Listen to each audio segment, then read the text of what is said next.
Hello, welcome to Have Roots Will Travel. My name is Lisa Elvin Staltari, and I'm a genealogist and a passionate traveler.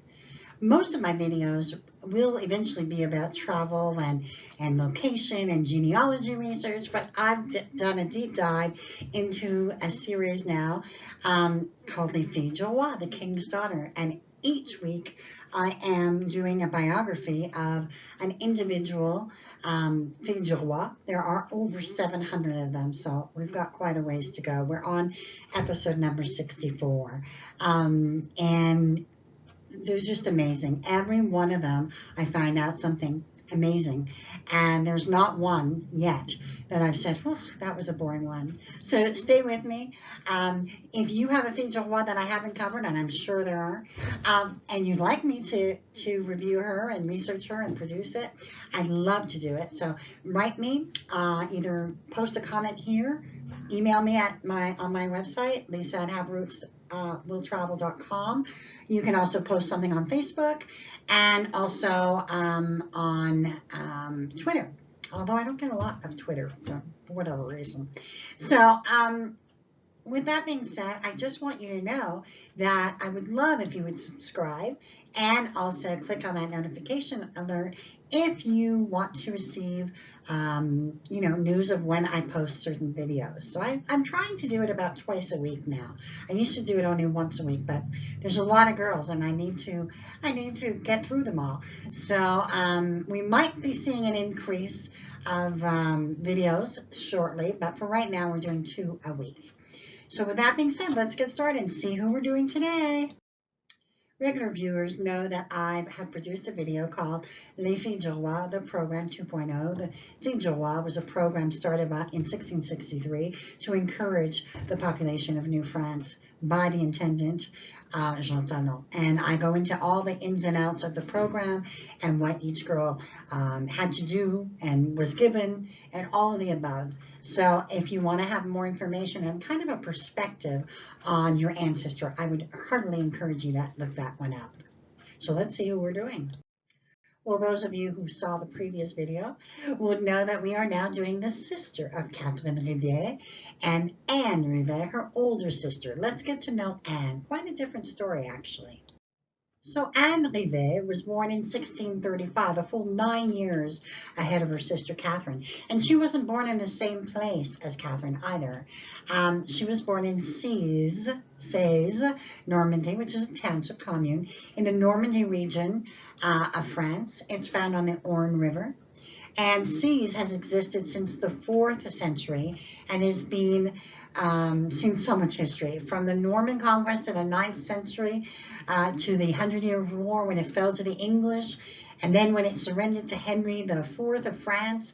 The church where Anne might have been baptized dates from the 12th century and was built on the grounds of 3 earlier churches. So it's kind of neat. And if you remember, those of you who were with me on the previous episode, they lived in, Catherine was born in Etampes. So it's kind of like they just kind of moved around. They were living in the suburbs, definitely, or very close to Paris. Anne would actually marry and become a widow before she left for New France. She was actually living in Brittany at the time, and her husband was a tax collector.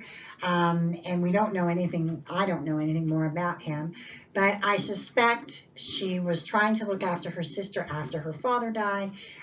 It's probably, I don't know who told who about the program, but they both decided they were going to go. Now, they climbed up on board the ship, Le Jean-Baptiste de Dieppe, on June 18th, 1665 is when they arrived in Quebec City, and brought with her 300 pounds as a dowry.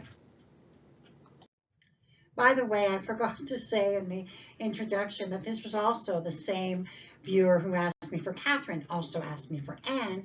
When I looked in my files, there it is, my best friend again, was also related to Anne. So let's have a look at who she selected and who selected her. Now, the man's name was René Ouellet. He was born in 1644 in Saint-Jacques-du-Haut-Pas parish in Paris. He was born in the 5th arrondissement of Paris. His parents were François Ouellet and Isabelle Barré. The cathedral that he was born in is located at the corner of Rue Saint-Jacques and the Rue de l'Abbé de l'Épée in the 5th arrondissement.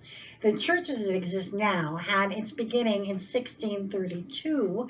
It certainly didn't look like this when René was born, but I'm fairly certain this is the spot where a more simple chapel would have been situated. I was so excited to learn that this church was the church that Victor Hugo used in his novel Les Miserables as the parish church of Jean Valjean, his chief protagonist. Isn't that amazing what you find out? It was situated, and René was born in the 5th arrondissement, which is actually the oldest of Paris and was actually built by the Romans. Traces of the area's past survive in such sites as the Arène de Lutèce, a Roman amphitheater, as well as Les Thermes de Cluny, a Roman therma, which is, I believe, a bath. It is also known as the Pantheon and is found on the rive gauche of the River Seine. The 5th is one of Paris's most prestigious districts.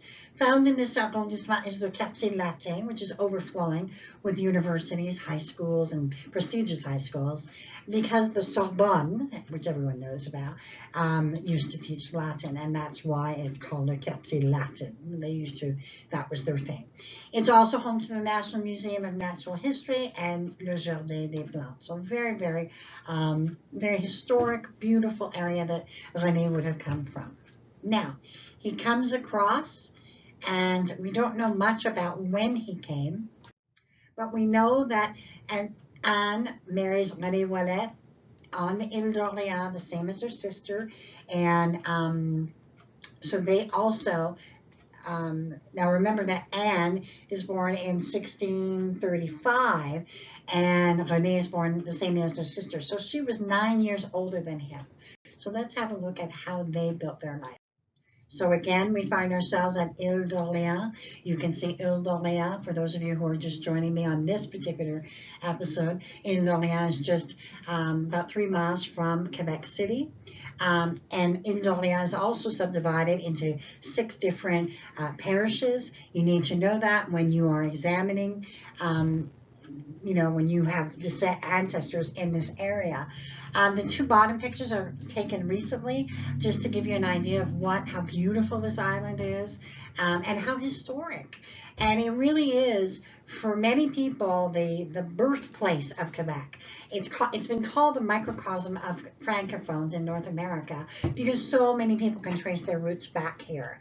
So sometimes the island was called Grand Ile, Sainte-Marie, Saint-Laurent, but eventually it became known as Ile d'Orléans because it was named in honor of the son of King Francis I, who was his son was named Henri II, who was the Duke of Orleans. And that's how Ile d'Orléans got its name. And so the early French settlers were really attracted to this area because of the fertile soil. I suspect it made them think of France. I suspect, but I could be wrong. And many of them did come from areas very close to the sea, so they would have wanted to be in a place where they could see the ocean, they could see the sea, and be close to the waters. So it is so Catherine and Anne, Anne would have settled here, and they would have been neighbors to some degree. Let's have a look at the family that Anne and René would grow together. So Anne and René would have 3 children together. Remember that Anne was 32 when her first child would be born. So Abraham married Françoise Lisotte and had 6 children, 4 of whom made it to adulthood. He then married Reine Minot and had 11 children, 9 of whom made it to adulthood. In case you're keeping score, that's 13 children just for Abraham. Mathurin married Angélique Lebel and had 10 children, and astonishingly, all 10 survived. Grégoire married Anne-Joseph Lisotte, the sister of his brother's wife, and had 13 children, but only 6 survived. Now, that's still an amazing amount of children out of just 3. Tragically, this is one of the saddest because I don't think I've ever had a fille de roi die this early yet. I'm sure there were others, but it was just all of a sudden, it's usually the husband that died. Now, Anne would pass away at the really tragic age of 40 in 1675. I don't know what caused her death. It's interesting to know that she is buried at Château Richer rather than Ile d'Orléans. She received the sacraments, so it would appear that her death was at least expected rather than a sudden end. It's possible she had complications from pregnancy, any of those, maybe she went into early menopause. My writer's brain tries to figure out what happened. Of course, they never tell, rarely do they tell you the cause of death. And Anne Rivet and René Ouellet are also featured on that monument.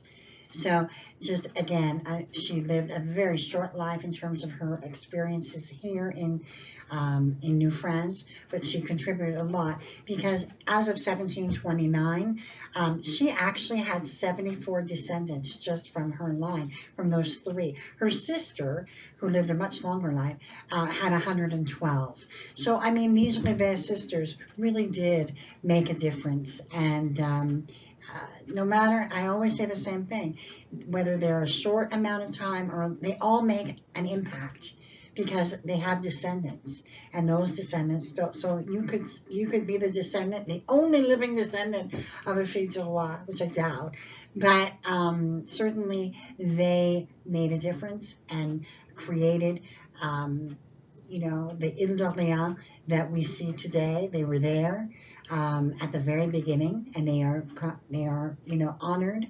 René Ouellet would go on to have more children, and the Ouellet name is absolutely one that is very strong in Quebec as well. So with that, it's just an amazing tale of two sisters who made an extraordinary contribution to New France. And with that, we end our salute to Anne Rivet. We thank her, even though her life was cut short. And we're grateful that she came and she was able to make a difference and leave us with her three children, who then in turn kept the lines going. With that, I bid you adieu, and I will see you on episode number 65. Until then, au revoir.